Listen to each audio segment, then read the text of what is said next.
Are you nervous? Have you said something stupid in my comment section lately? Well, if you have, you're likely to end up in one of these videos, and man, the last two I've done have given me a fair chunk of them, so I'm going to name and shame so many people. But we'll point in praise as well, because some of these comments are actually pretty funny. Now, some of these involve Andrew Wilson's one with women's suffrage, and the other one is about Melanie and the bunny. So starting off nice and easy. Wow, that is a bad take. I'm sorry you never had any strong women in your life. Well, that's not true at all, but okay. Grandma, diesel mechanic, lived to 101, by the way. Well done. Mom, nurse in the 1960s. Ever heard of thalidomide? Yes, children thereof. Billy Joel, we didn't start the fire.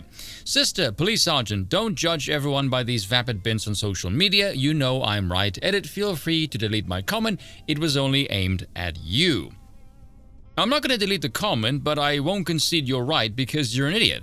Hey, don't judge society by these idiots on social media. Now let me present you with my personal anecdotal evidence of so-called stronger women of my family as you discuss the averages of women in society with regards to voting, even though this is in no way indicative of the women in my life having any political acumen whatsoever. Clearly the brains of your family didn't pass to you. Even if men were the enforcers of rights, they are, it's only the ones that are actually doing that who would count under that argument. What difference would I have as a male civilian to a woman with regards to that argument? That I could be an enforcer of rights, or does a female police officer have more of a right to vote than an average man?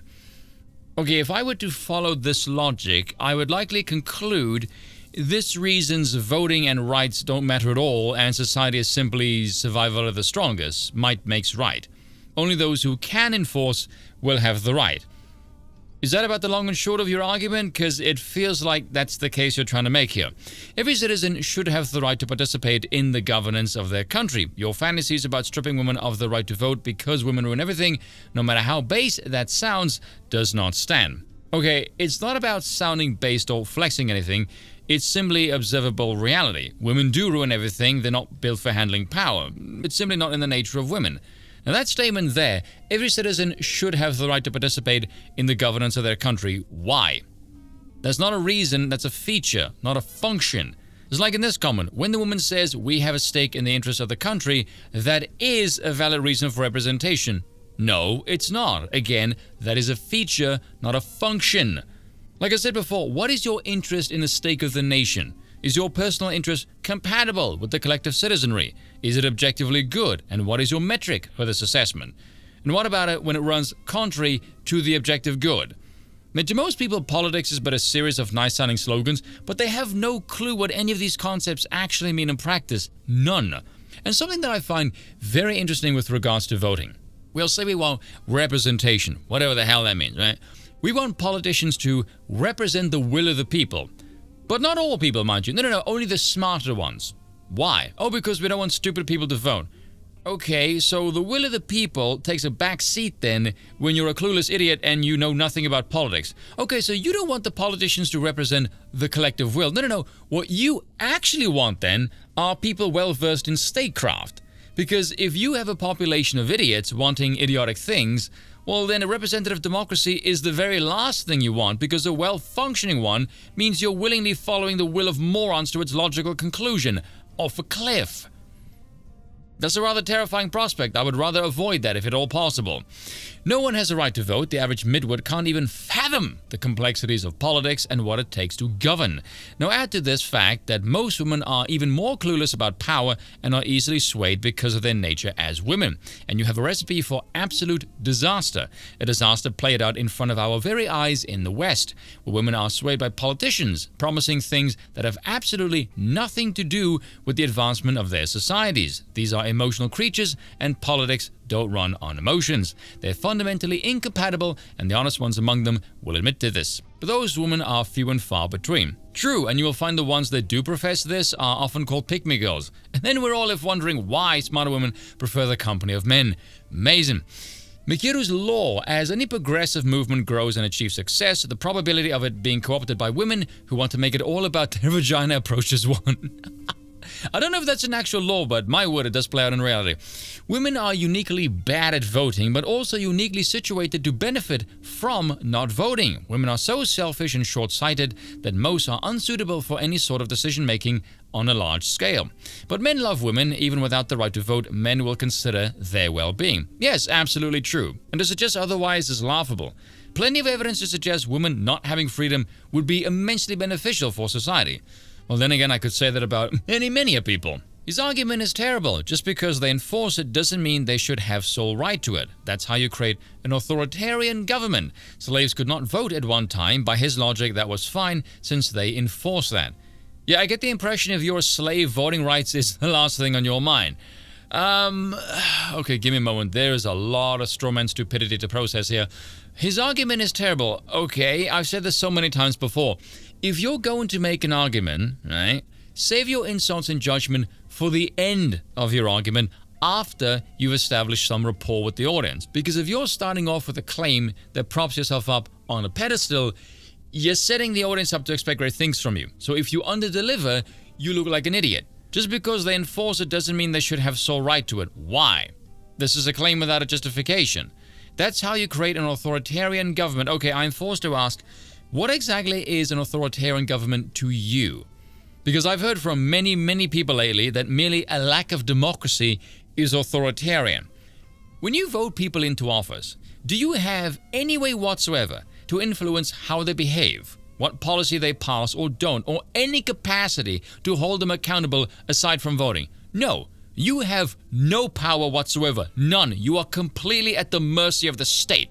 So don't give me this stupid crap of authoritarian governments. You're an imbecile. If you're under the rule of a king and he's not taxing your nuts off, the borders are not as porous as your head, and he's not impeding your capacity to defend yourself, you're not exactly being tyrannized by the non-democratic state. The point about slavery makes even less sense. Andrew's argument about the stake and the claim deals with the how and why of the enforcement. There's no indication from him about what should be enforced as a right. What you try and do is imply that merely the act of enforcement itself makes the right just, which is simply absurd. Andrew is so stunning and brave for running rings around a gaggle of 20-year-old gits who obviously don't know how to articulate an argument. Wow, he sure did take the candy from the baby. That certainly means he is correct when he says half of the population doesn't deserve the right to vote. He is so smug too. Hey Andrew, I think these might be your detractors. Wow, it's almost like if you pit a group of 5 to 9 people who have no debate experience or who don't think about these issues in depth like this, who are also probably young, against someone like Big Papa Fascist who is, they are going to get crushed. Who knew? The fact that you then try to extrapolate this to the rest of women based on this is just retarded. Wow, they seem rather stuck up their own ass, so let's tackle all of that. First off, we don't extrapolate this to the rest of women. No. We in fact do the exact opposite of that. We see data, voting patterns, over and over again, women overwhelmingly voting for destructively stupid political figures. We then see a plethora of idiots and go, this might be an example of said idiots. Far as the rest of women is concerned, yeah, I think that's fairly justified. Here's a fun question for you. Would you care to explain why the dumbest demographic in America, black women, regardless of education, are the most dependable voting bloc of the Democratic Party? Oh, and they just happen to also have the largest voting bloc of the most educated women in America, white women. So the dumbest to the most educated of women, majority of the time, still vote the same damn direction. Pray tell, why do you think that is? Secondly, as far as Andrew is aware, these women know he's going to be on the show beforehand, which means they are either too stupid to look up who he is and prepare accordingly, or they don't care about looking stupid and getting humiliated because none of them are valid for their brains anyway. So is it any surprise that this particular demographic, who do not use their brains, would not think deeply about these issues and therefore would not be able to articulate an argument for it? Not at all. Which then begs the question, why the hell should they be allowed to vote then? Congratulations to you two idiots. Your comments made the case against women voting. Well done indeed. Recently, I've seen a meme that women should take part in a special kind of election where nobody counts the vote, but women get a party hat, maybe some cake, and sing happy songs and celebrate the elections, and it affects absolutely nothing in the real elections. It's so misogynistic, but it's goddamn necessary at this point. Yeah, it's rather analogous of the actual system we have in play right now. Anyway, on to the last with the bunny. Nah, bro, you're simping. Don't elevate thoughty behavior. Okay. Spoon. Women should be ignored, especially in political discourse. Also Spoon. Guys, look, she says she's on our side. Lol Spoon. Alright. She's single, tatted, and pretends that being cute for likes. She doesn't need to pretend to be cute, she is cute. She's only a step away from an OnlyFans 3 or 4 with just as many daddy issues. Right? She pretends at being a Christian, but I'm getting there's some serious 3 or 4 in her 20s that she's covering up with her religious facade. Her cutie act and her use of gamer words are just distractions from her own 3 or 4dom. I'm sensing a bit of a theme here. How about you guys? You can't be an edgelord posting about women returning to traditional roles, then wonder why people are curious about your likening of her, someone who espouses first-wave feminism ideology, but I love how you left that part out of the video. She's no different than Sydney Watson. You just agree with her.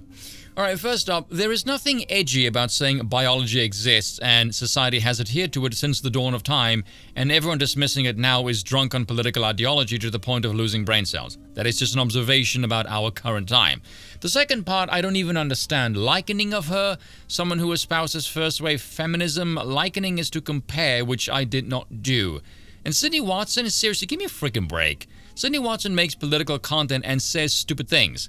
Melanie, on the other hand, is known for saying the F-slur and being a Tomb Raider fanatic. One of these things is not like the other.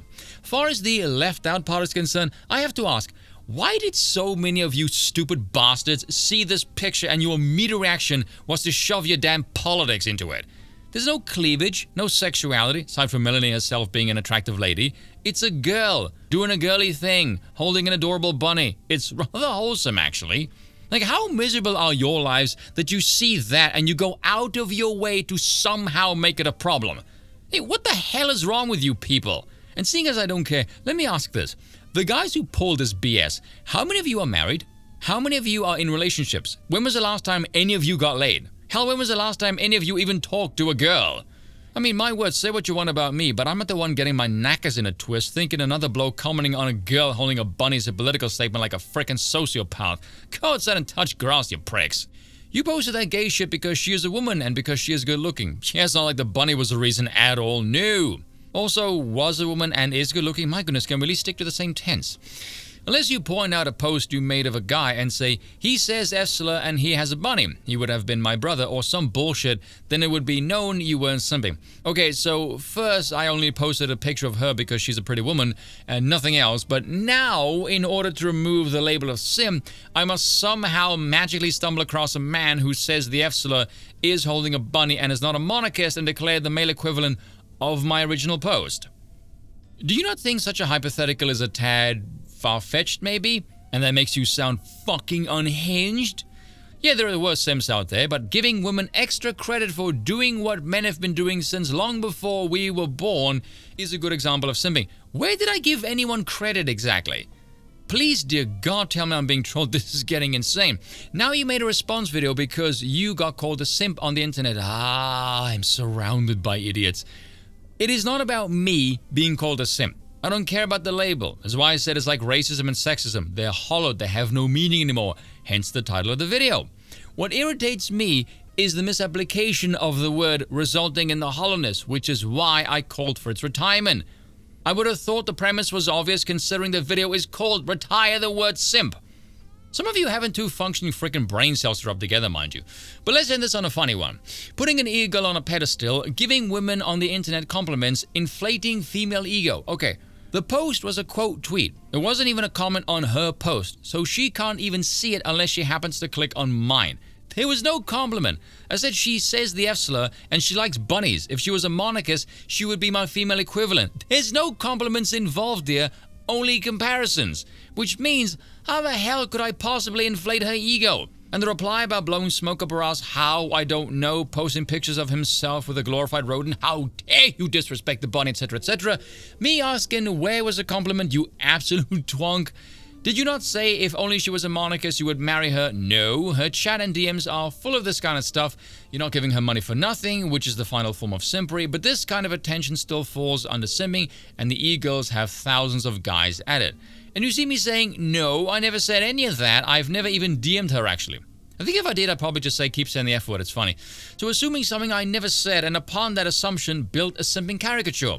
Even said this comment will be featured in the video. Hi, by the way. If you want to scrub it, now would be a good time to do so. Now, credit where credit is due. Don't threaten me with a good time. Kinky. Okay, so I misremembered counterpart as consort. My mistake. Your explanation makes sense. I withdraw my accusation of simming. Feel free to include me in a video, though. So recognize the error, kept the comment, and apologize for their mistake.